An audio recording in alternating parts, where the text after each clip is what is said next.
Hey everyone, it is Stephanie here with Infernal TV, and I'm here right now with Shawn of Child Bite. So how are you? I'm excellent, thank you. All right, awesome. Well, let's discuss this tour. I mean, it's a pretty great package. It's Superjoint, Devil Driver, you guys, Cane Hill, and King Parrot. So yeah. pretty crazy tour. So overall, how's it been? It's been awesome. It's an action-packed night from yes. from about 6 p.m. to midnight. You get definitely get your money's worth, and it's been great. We've toured a lot with Superjoint and with King Parrot over the past couple of years. Those are like literally the two bands that we've toured the most with by far. And when we look back through the archives of what we've done, and so it's great to do something with them again, but then it's also cool to mix it up and be playing with these other bands. So yeah, so it's friends of old, friends of new, and yeah, it's been a lot of great times. All right, awesome. Well, this is my first time seeing you live, so what should I expect? Bodily fluids, but not like the Guar ones, not that risque.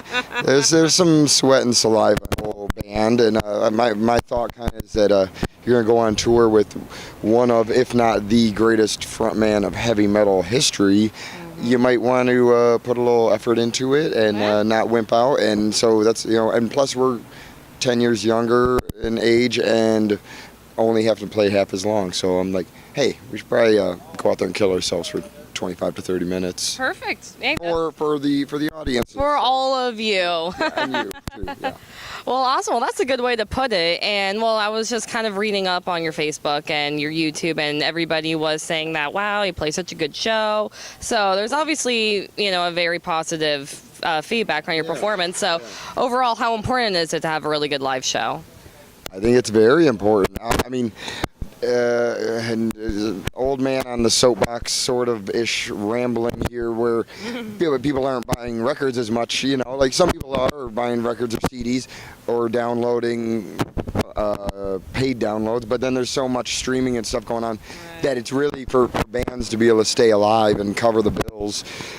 They need to be playing shows, and that's the only thing. You can't download that yet. Maybe when they have hologram printers, you can get your own little Phil Anselmo on your desk, and you're like, this is better than the real thing.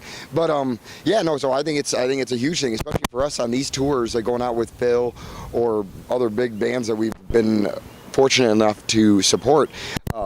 Places it's starting to build a little bit, but for the most part we're going places, and tonight we will probably be playing to a 99%, if not 100%, Child Bite virgin audience. And so yeah, I think it's very important to make a big statement with your live show and really deliver. Awesome.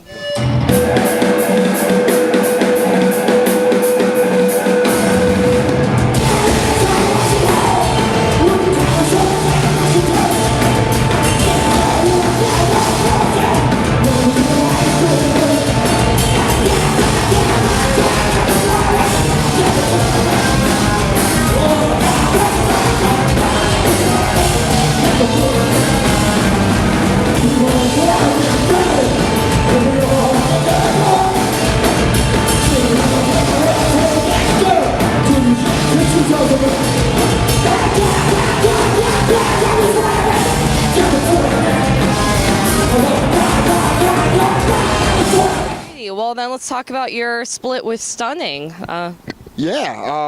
Stunning is great, relatively unknown band out of Minneapolis. They've been around for like 14 years or so. Definitely, like I say, Minneapolis. They sound like Minneapolis. They sound like the Midwest kind of a AmRep, Steve Albini kind of thing. So if you're into any of that kind of stuff, like Shellac or Jesus Lizard or Helmet or any of that stuff, you would like it. Anyways, they've been friends of ours for a very long time, and we've been meaning to do a split together. Literally, we've been talking about it for about 10 years, and it's finally happening now. Whatever. And it's we just lost a couple members to our band, guitarist and drummer. So tonight you'll be seeing us. It doesn't matter because it's your first time seeing us, but it's with some new guys, and they're doing an awesome job. And but these two songs on this upcoming split are the last songs that we wrote with the other dudes. So it's kind of a cool little bookend to that chapter of the band, and and we're really happy about how the tunes turned out. We randomly became friends with Wes Borland from Limp Bizkit. He moved to Detroit like a year ago, and it was just there was a like a hubbub like, oh, what the hell, Limp Bizkit guy's moving to town, weird. But he's a super cool guy. I didn't know anything about it. I knew of his band and whatever, his band's this goofy weird thing, but I knew that he was a great guitarist, and regardless of what he's doing with those skills, but he's also a great engineer. We come to find out he has a studio in the basement of his house in Detroit, and he was looking for a guinea pig to try recording a full band, because he would record his own stuff, but he'll just do it like piecemeal, like drums, and then add on top one piece at a time. So he was looking for a band to make him kind of go outside of his limitations and figure out how to record it all and make it all sound good live. So we were that guinea pig for him. So it was kind of a mutually beneficial afternoon. We got a couple tunes out of it, and he had some new experience. And yeah, great guy. And like I said, the songs turned out awesome. So it was like, at first we were like, we don't know what he's like engineer-wise, but it's like, well, worst case it sucks. We just don't use him, and we just had this weird afternoon. But best case happened, and it turned out great. Awesome. And well, actually, that was going to be my next question about the songs. I listened to The Will to Disappear. Cool song. And then, yeah, I guess just discuss the writing of the songs that you used, and if they were more like reflected of Stunning sound or more something that you've had for a while, or... That is a good question. I think they were... I think the idea that they were written specifically for this thing with Stunning was it may have affected it slightly, that we wanted to make sure that and not to try and sound the same by any stretch, but to be somewhat like compatible, so it wasn't Jimmy Bauer just said to fuck me. He didn't tell you, he said me to fuck me. Fuck myself, I think, is how it goes. We'll see if that's gonna happen. But yeah, I think we wanted to have the songs like be complementary to them and be like a cool listening experience from one band to the other band. And then writing wise, it was just kind of whirlwind. They had already had their songs ready for quite a while, and we've been touring with Superjoint almost all year. Like, this is our third tour with them, and we also had our own European tour somewhere in the middle there. So we've been on the road so much. We had this very limited window of time at home, like a month, that we were, other than going back to work and trying to save up some money and hang out with our wives and girlfriends and all that stuff, wanted to like write and record these songs. So we pretty quickly wrote these songs, and it was, sometimes we write songs that somebody brings an idea or two to the table, and we're like, oh yeah, I totally get where you're going, and then it quickly comes together. These ones were a little different, where with The Will to Disappear, you'll notice if you hear the song, it features the slide guitar, and that's something we've never done before. And so Brandon, our guitarist at the time, was like, yeah, I've got this idea, it's a little different, and he comes out there, and we're like, and our drummer starts to do this like honky tonk beat to it. We're like, no, we can't play up the country western vibe. We need to counter that with something else, and that's what I think sometimes can make a really cool song, is if you have like a little bit of an influence from some different genre, but you don't just like do the cliche play into that. You like have that be there, but then you bring in something else and have the juxtaposition of these two different ideas, and then that makes something kind of unique. Nice. And now I know that you mentioned Stunning a little bit, and that you mentioned that they're your friends and everything, but is there another reason why you decided to work with them on the split? I mean, initially that was it. 2007, we were a young band of about a year of age, and I found them probably on frickin' MySpace or something, and it was like, this band's great. I was like really hungry to get us some out-of-town shows, and so I hit them up, and it's like, hey, you guys are all, I just kind of like fanboyed out, like I was like, they kind of threw it all out there. We should do a split 7-inch sometime. We should do this. We should go on tour. And they wrote me back like, whoa, slow down a little bit. Don't try and stick it in on the first date. Let's get to know each other a little bit. It's like, okay. And little did I know that courting period was going to be a decade, but yeah, it's just like we played with them a bunch here and there over the years, and they're just an awesome band, and we've just been huge fans of them since the beginning. So why not? I think it's a good enough reason, you know.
too. I find it really interesting that you have a career as a graphic designer. I also saw that you went to art school, but you also have a very prominent music career. So overall, how did you get into both avenues of creativity? They both really came simultaneously. I don't remember. When I was a little kid, I wasn't even really that into music. I was doing little, I'd have the Crayolas and doing stuff. And, my parents listened to pretty pedestrian music. It'd be in the house, it'd be like Sade or Billy Joel or whatever, and whatever. I got into Michael Jackson like most healthy, red-blooded kids of my age growing up in the early 80s. But that was about it. And then at some point, around maybe getting into like 6th or 7th grade, started getting into hard rock music, and luckily had my friends and I were all getting into like metal. Like we were getting the metal magazine and going to whatever, getting the latest, Metallica or Megadeth or whatever. But then their older siblings were, for whatever reason, took it upon themselves to take me under their wing and show me the glories of punk rock. So I was kind of like learning about metal because watching Headbangers Ball and stuff. Which, side note, we played a show the other day and one of the bands had Ricky Rackman from Headbangers Ball. It was like a cover band, and it was kind of amazing I got to meet him and be like, hey, thanks for teaching me about heavy metal when I was 13. And yeah, it was kind of random. And his band also had the sax player from that one scene in The Lost Boys where there's like they're all outside and there's like this greased up sexy sax guy with chains hanging. Yeah, that guy. Okay. He played in that band too. Shit. Very random, very weird. That's interesting. But Yeah. cool. Yeah, it was at the Rock and Shock in Worcester, Massachusetts. Anyways, so I had these older kids, or maybe 2 years older than me, teaching me about Black Flag and the Misfits, while my buddies and I were getting into the big four, thrash and all that. And I'm starting to ramble and forget where we were even going with this question. The music and the art, yeah. So anyways, so I got into that stuff, started playing in my own little punk rock and heavy metal bands.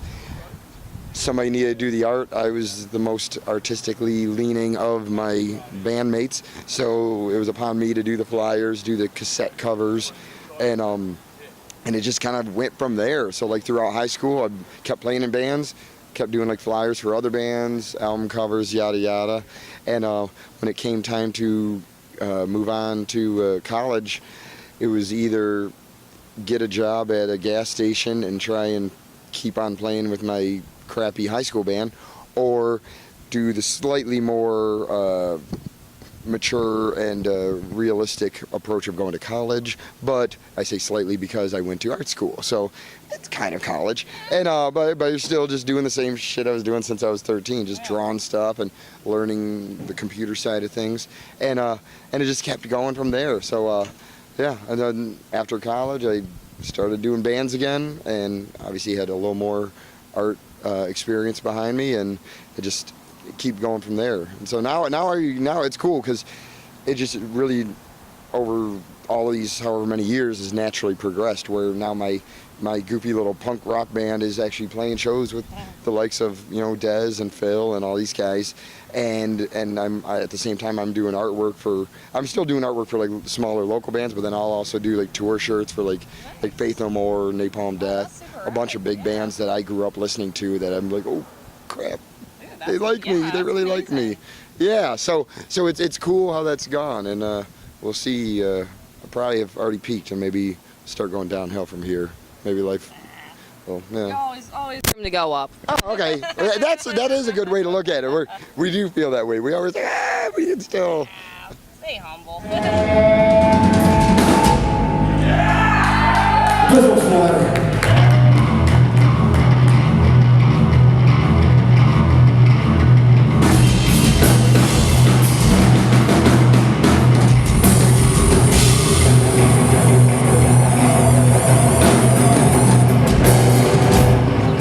Amazing, which is working with Phil Anselmo. So yeah. I mean, I'm sure 13-year-old you would never expect to be hanging out with, like you said, one of the best frontmen in metal history. Not at all. Yeah. When I was a kid, I remember getting I really wanted Vulgar Display of Power on CD for my birthday, and my cool Aunt Mary Ann. All of my aunts are cool. I didn't mean to make it sound like if they're watching. I don't know if my aunts are watching, but my Aunt Marianne got me that CD, and I remember my grandma was like, what are we getting him? And she showed it to my grandma, and my grandma was like, what is that, a chipmunk or something? Like the face all squick. And she said, yeah, grandma, it's a chipmunk. Rest in peace, grandma. But yeah. And anywho, they got me that CD, and I would always go on my little Discman. I would cue it up to the very end of fucking Hostile, and I would prank call people and hold it up the speaker, and I'd keep on hitting the skip button, like rewinds, like fucking. So anyways, being that was my life experience growing up, and now I'm hanging out with the dude, and I'm going on tour with them a bunch. I get to, they have me do artwork for Housecore, so I've been like the Superjoint art, I do all that stuff. His Illegals art I've been working on. Yeah, and it's like the fact that now when I hang out with him, I'm actually over the oh my god thing, and it's just like it's my buddy Phil. That's pretty effed up. That's pretty weird, and I don't know why I'm sometimes censoring myself and sometimes not, but whatever. That's the glory of spontaneity, and maybe it is the Florida sun that's influencing me a little bit. Yeah, so it's he's the coolest, most generous dude, funniest guy I've ever met, and of all the people in the world that I ever email, he's always the fastest to respond. Literally, like usually within a half hour. Jimmy Bauer just said fuck you to me again. Like, is it cool? Are we cool? He really wants you to fuck yourself.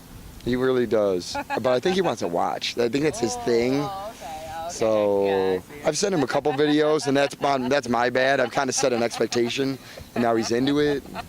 So whatever. All right. Well, then I know that you kind of briefly went into the history of the band, but I mean, obviously, Child Bite has been a band for a while, and it seemed like you were doing a lot of DIY, like when you told me that you hit up Stunning on MySpace and all that. Yeah. But now you're obviously a lot more professional. You're signed, you're touring. Sure. Yeah, and so I mean, what are the benefits of having more like representation and doing things? I guess the adult. If there's an adult way to be in a band. Yeah, it's cool. I mean, both sides are cool, and we've done, we did whatever, like 700 or so shows that I booked myself, or our bass player Shawn booked himself. So, and it's all good. And sometimes they're busts. You show up and they're like, you're at this tiny bar, and they're like, oh yeah, the local band's all dropped off, and nobody knows you here, so you can set up and play for the sound guy, I guess, if you want. And you're like, cool. And like, yeah, and you can't stay here either. Like, okay, whatever. We've had plenty of those. So I guess that would lead it to be one of the biggest benefits is when we show up to these shows, even if it's not going to be a huge show, we know there's going to be somebody there. Yeah. And so because me personally, I guess, and maybe just because I have the expectation that if you're going to play shows, you want to play for people and not just yourself, because otherwise you could have just stayed at home and saved a lot of gas money and time off of work, is that I would always show up at the DIY shows, and every night we're like, let's see what happens tonight. It's a crapshoot every time. Sometimes they're amazing. We'd have like 100 or 200 kids going crazy, or not for us, but like if it's for the other bands, and we're all having a great time. Or it'll be like that one I was just describing. These ones are a lot more consistent, where you have a general idea, like, oh, okay, it's probably gonna be whatever, 50 to 250 people or whatever, and that just not having to like have that sinking feeling of like, man, tonight's probably gonna be a complete bummer, and we shouldn't have ever done this, and you start to question everything and get all existential. Don't have to do that anymore, so that's really cool. And I guess the other side of that with the DIY route is that there are a lot more like surprises. So sometimes it's like the lows are lower, but maybe the highs are even higher, because you're like, holy crap, what happened, man? This is crazy, or whatever. And when we were doing the DIY stuff, we would stay with people every night, like hit up, like usually from the stage, hey, we need a place to stay. We'd be all pathetic up there and be like, well, we promise not to break anything or steal anything. And I'm fake holding a mic while there's a mic in front of me. That's kind of weird. And those would lead to some of the most memorable tour experiences or just life experiences I've ever had. Nowadays, because we're touring with bands that have drivers and they're all sleeping on the bunks driving through the night, to keep up you know, because you have to load in at like noon or whatever to keep up with them. We've built in some bunks into our van, and we take turns driving and sleeping and do our best to roll with the big dogs and keep up. Well, there you go. Well, here's the last question. Do you have like any closing words? Is there anything that you want to promote or pitch or anything? Trying to think. I mean, we're at the tail end of this tour with Superjoint and Devil Driver, King Parrot and Cane Hill, which has been awesome. And I know we've got more, especially with with Superjoint and King Parrot in our future. Other than that, for this year, we're doing a little Midwest thing next month, and that'll be to support that EP that's coming out. The EP is going to be not on Housecore. It's with our buddy who's done all the other EPs of this series over the years, Forge Against from Chicago. So it's worth looking him up, and he puts out some really cool stuff. And we're going to do a little weekend in November with this awesome band called Thoughts of Ionesco, which you have not heard of. They are a 90s Detroit band that like we're on the verge of like breaking through with like the likes of like Dillinger Escape Plan, Coalesce, Converge. They fit into that thing, and they were just such a volatile band that it just like fell apart before they could even get to that point. But they were just this amazing band. And here we are 20 years later. They just came back. Nice. And they asked us to do some shows with them, so that's really awesome doing that. And then in December we're gonna go out with the band Unsane and they're going out for like a month. We're gonna do the last week of their tour. That's also like a Midwest Canada to the East Coast kind of thing. So that's what we got coming up. All right, awesome. Well, thank you for watching, everyone. Like Shawn has been saying, Chalbai has a lot of great stuff going on. Check out the split with Stunning. Check out all the touring that they're doing. Shawn just said, the bands they're touring with, where they're touring. And obviously next year they're going to have some more touring coming up. So keep up. I'll put all their social media in the description of this video. So keep up with everything they're doing and stay metal.